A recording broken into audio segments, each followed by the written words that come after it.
Welcome to the Learning Pines YouTube. We hope this video helps. In this video, I will explain how to open your Volkswagen Golf's bonnet.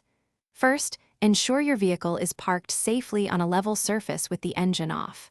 Then, locate the bonnet release lever inside the car, usually found on the driver's side, near the door sill, or under the dashboard. Pull this lever firmly towards you. You should hear a distinct click as the bonnet unlatches slightly. Now, step out of the car and stand directly in front of the bonnet. Reach your hand into the gap created by the initial release, right under the front edge of the bonnet, usually near the Volkswagen emblem. You'll be feeling for a small, secondary safety latch. This mechanism prevents the bonnet from flying open accidentally while driving, so it's an important step. Once you've located the secondary latch, you'll typically need to push it either to the side or lift it upwards. This action will fully release the bonnet.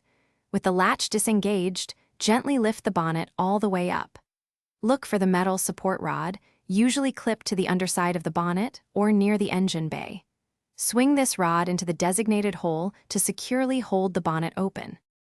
To close the bonnet, first carefully remove the support rod from its holding slot and clip it back into its storage position. Once the rod is back in its clip, gently lower the bonnet until it's about 12 inches from the closed position.